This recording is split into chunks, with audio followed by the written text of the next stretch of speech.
Pendant des décennies, Céline Dion a été une force de la nature. 250 millions d'albums vendus, 2 résidences à Las Vegas qui ont redéfini le spectacle vivant, une ligne de parfums ayant généré près d'1 milliard de dollars et des tournées mondiales remplissant des arènes aux 4 coins du globe. Mais en 2025, après une longue lutte contre la maladie et des pertes personnelles, elle s'est retirée discrètement des projecteurs, laissant derrière elle une fortune estimée à 800 millions de dollars. On pourrait penser qu'un tel succès apporte la paix. Au contraire, il a laissé sa famille bouleversée et parfois divisée, car chaque dollar avait un prix. Chanter malgré la douleur, élever seul 3 garçons après la mort de René, bâtir un empire mondial tout en affrontant une maladie rare qui lui volait peu à peu la voix. Aujourd'hui, les projecteurs se tournent vers une autre question. Qui héritera de tout cela? Qui contrôle réellement ce qu'elle a construit? Et, comme on pouvait s'en douter, les réponses ne sont pas simples.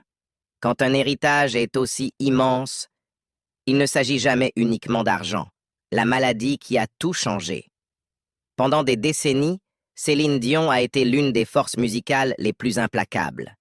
Sa tessiture de 5 octaves et ses performances chargées d'émotions ont transformé des titres comme The Power of Love ou Because You Loved Me en hymne à la résilience. Elle a mené les plus grandes tournées, redéfini les résidences à Las Vegas et rempli des arènes sur tous les continents. Sa voix n'était pas seulement entendue, elle était ressentie. Mais en 2022, quelque chose d'impensable s'est produit. Céline Dion s'est tue. Les signes étaient là depuis des années, masqués par sa posture habituelle et sa détermination. Dès 2008, lors de sa tournée mondiale Taking Chance, elle commença à ressentir des sensations étranges. Tension dans les cordes vocales, incapacité à tenir les notes aiguës, fatigue inhabituelle après les concerts. En 2012, les symptômes devinrent plus difficiles à ignorer. Elle s'évanouit lors d'une répétition et fut diagnostiquée plus tard avec une faiblesse des cordes vocales. Malgré tout, elle continua de se produire. En 2018, elle dut reporter plusieurs spectacles à Las Vegas et révéla souffrir d'une affection rare touchant sa trompe d'Eustache, altérant son audition et son équilibre. Mais la vérité complète n'émergera que 4 ans plus tard.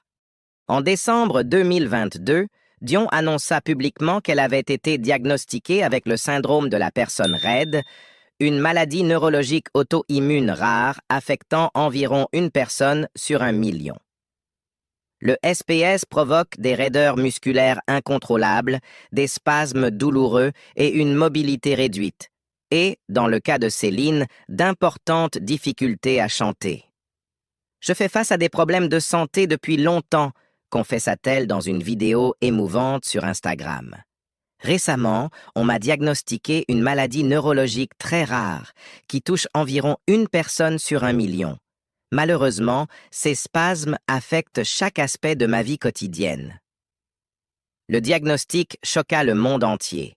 Les fans, habitués à la voir performer avec une énergie apparemment infinie, comprirent qu'elle endurait depuis des années des douleurs physiques intenses. Sa tournée Courage de 2023 fut annulée. Les résidences à Las Vegas, autrefois source de revenus majeurs, furent reportées indéfiniment. Des rumeurs circulèrent sur le fait qu'elle ne pourrait peut-être jamais remonter sur scène. Pourtant, elle n'abandonna pas. Aux côtés de ses 3 fils, René Charles, et les jumeaux Nelson et Eddie, Céline entama un intense programme quotidien de thérapie physique, vocale et neurologique. Sous la supervision du docteur Amanda Piquet, spécialiste en neurologie auto-immune à l'Université du Colorado, elle se consacra à sa rééducation avec la même discipline qu'il avait portée lors de ses tournées mondiales de 100 spectacles par an. Elle suivit des traitements IVIG, puis une gestion agressive des symptômes avec un mélange de médicaments et de thérapies personnalisées. En juin 2024, le monde la regarda avec admiration lors de son retour surprise à la cérémonie d'ouverture des Jeux olympiques de Paris. En interprétant l'hymne à l'amour depuis la Tour Eiffel, elle apparaissait plus fragile, mais lumineuse. Une performance non plus de virtuosité vocale, mais de puissance émotionnelle pure. Pour une femme dont la voix avait autrefois brisé des vers et ému des millions, il s'agissait désormais de survie, de courage et de grâce. Ce retour n'était pas seulement symbolique. Céline Dion se battait toujours, non seulement pour chanter à nouveau, mais pour vivre pleinement. Et le monde l'écoutait. De ses débuts modestes à la scène mondiale. Céline Marie, Claudette Dion, est née en 1968 à Charlemagne, une petite ville située à environ 30 km au nord-est de Montréal. La plus jeune de 14 enfants dans une famille catholique pratiquante, l'arrivée de Céline survient dans un contexte de grande précarité financière. Ses parents, Thérèse et Adhémar Dion, tenaient un modeste piano-bar et faisaient tout leur possible pour tirer parti de ce qu'ils avaient. La famille Dion chantait en permanence, chansons folkloriques, ballades pop, harmonies transmises de génération en génération. Céline n'était encore qu'une petite fille lorsqu'elle commença à se joindre au chant. Sa mère, violoniste et compositrice, reconnut rapidement le don de sa plus jeune fille, qualifiant sa voix de pure et instinctivement émotionnelle, avant même qu'elle ne comprenne pleinement les paroles. À l'âge de 12 ans, Céline, avec l'aide de sa mère et de son frère Jacques, coécrit la chanson « Ce n'était qu'un rêve ». Son frère Michel enregistra la démo et l'envoya, sur un coup de tête, à René Angélil, ancien chanteur pop devenu manager. La bande était rudimentaire, la production minimale. Mais lorsqu'Angélil entendit la voix de Céline, il aurait fondu en larmes. Il y vit non seulement du talent, mais une destinée. Tellement convaincu de son potentiel, il hypothéqua sa propre maison pour financer son premier album, La Voix du Bon Dieu. Il devint à la fois manager, mentor et protecteur.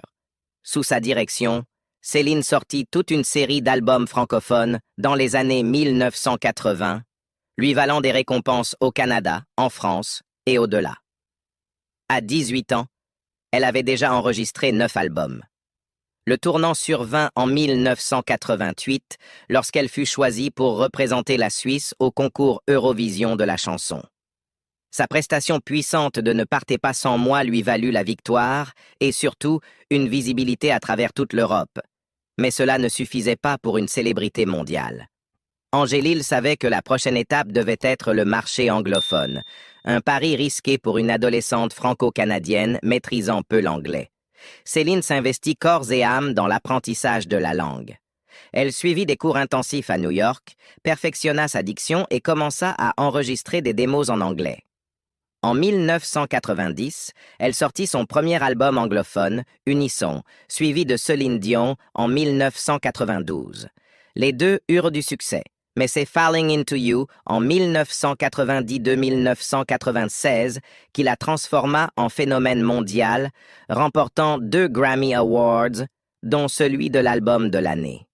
Puis vint Titanic. Lorsque James Cameron lui proposa d'interpréter la chanson de générique du film en 1997, Céline hésita d'abord. Elle trouva la démo trop dramatique. Mais René la poussa à l'enregistrer. Le résultat, My Heart Will Go On, devint un symbole culturel. La chanson domina les charts mondiaux, se vendit à plus de 18 millions d'exemplaires et remporta un Oscar ainsi qu'un Grammy. Elle l'associa à jamais à l'un des films les plus emblématiques de l'histoire du cinéma et devint son morceau signature. Pourtant, malgré cette gloire fulgurante, Céline resta profondément attachée à ses racines. Elle attribuait souvent son succès à son éducation, à l'amour et au sacrifice de ses parents et de ses frères et sœurs. Sa relation avec René évolua en silence au fil des années. Bien qu'il ait 26 ans de plus qu'elle, leur lien grandit lentement et profondément. Ils commencèrent à se fréquenter en secret lorsqu'elle avait 19 ans, prenant soin de préserver leur romance du public jusqu'à ses 20 ans. En 1994, ils se marièrent lors d'un somptueux mariage télévisé à la basilique Notre-Dame de Montréal, suivie par des millions de téléspectateurs au Canada et en France. René n'était pas seulement son mari, il était son guide émotionnel, son mentor spirituel et son pilier professionnel. Le chemin vers la parentalité fut semé d'embûches. Céline souffrit d'infertilité pendant des années et révéla plus tard avoir subi de multiples traitements de FIV avec des effets secondaires hormonaux et une grande fatigue émotionnelle. C'était la chose la plus difficile, confia-t-elle en 2010. Pas seulement le processus physique, mais l'attente, le fait de ne pas savoir. En janvier 2001, après des années d'efforts, elle donna naissance à leur premier enfant, René Charles. Elle prit une pause de 2 ans pour se consacrer pleinement à sa maternité.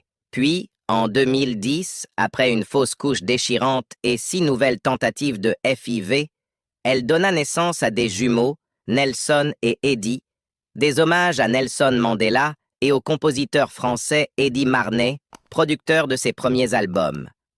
Sa famille était enfin complète, mais les épreuves de Céline n'étaient pas terminées.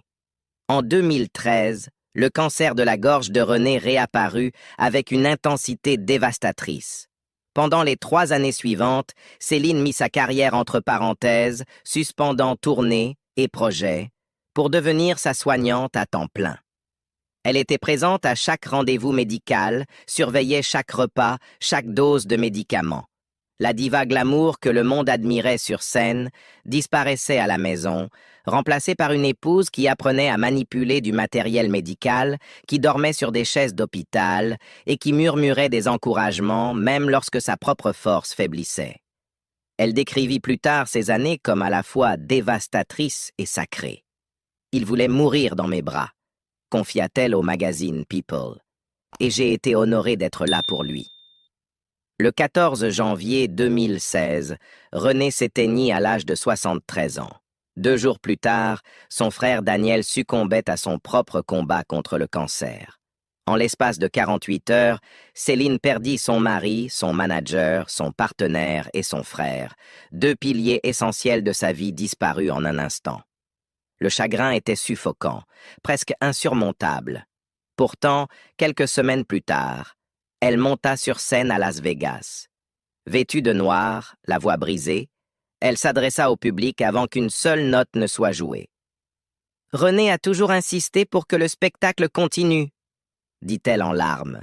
« Alors ce soir, le spectacle est pour lui. » La foule se leva, silencieuse, unie dans le deuil et l'admiration. À partir de cette nuit, chaque prestation prit un poids nouveau.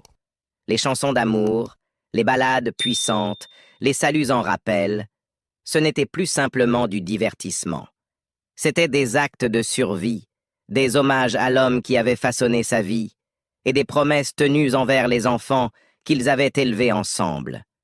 Comme elle le dit plus tard, « Il m'a tout donné, et maintenant, je donne tout pour nos enfants. » Ce fut le tournant où Céline Dion cessa de se produire simplement en superstar et commença à chanter en tant que veuve, mère et femme, portant à la fois une perte inimaginable et une résilience inébranlable.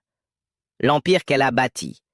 En 2025, la fortune de Céline Dion est estimée à 800 millions de dollars. C'est un chiffre stupéfiant, plus élevé que le PIB de certains petits pays. Pourtant, chaque centime a été durement gagné, payé par l'épuisement, le chagrin et le sacrifice. Ce n'est pas simplement une histoire de triomphe financier. C'est le prix d'une vie entière passée à donner plus qu'elle n'avait.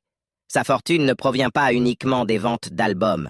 Oui, elle a vendu plus de 250 millions de disques, mais derrière cela se cachent des milliers d'heures de répétition, des mois sur les routes et des années à se battre pour faire ses preuves dans une industrie dominée par les hommes. Le passage de chanteuse francophone du Québec à icône mondiale n'était pas seulement risqué, il était révolutionnaire. Et cela a porté ses fruits. Ses revenus de carrière, issus des albums seuls, sont estimés à plus de 250 millions de dollars. Puis vint Las Vegas. Lorsque Céline accepta de lancer une résidence au César Palace en 2003, les experts de l'industrie se moquèrent. Un spectacle à Vegas, à l'époque, était considéré comme le cimetière de carrière des stars vieillissantes. Au lieu de cela, Céline renversa le récit. A New Day devint un phénomène culturel et rapporta 385 millions de dollars. Elle revint avec une deuxième résidence, Céline, qui rapporta 296 millions supplémentaires.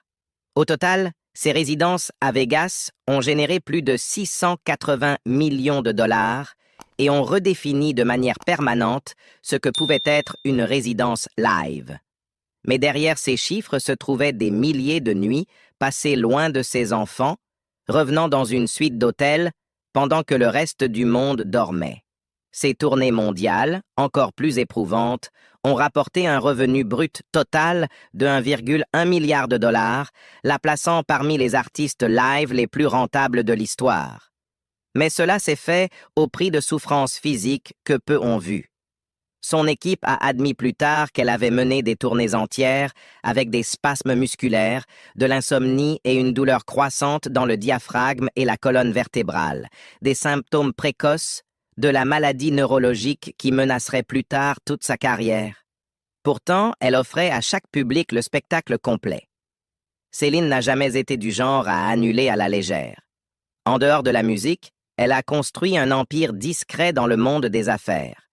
Sa ligne de parfums, Céline Dion Parfum, lancée en 2003, a dépassé toutes les attentes.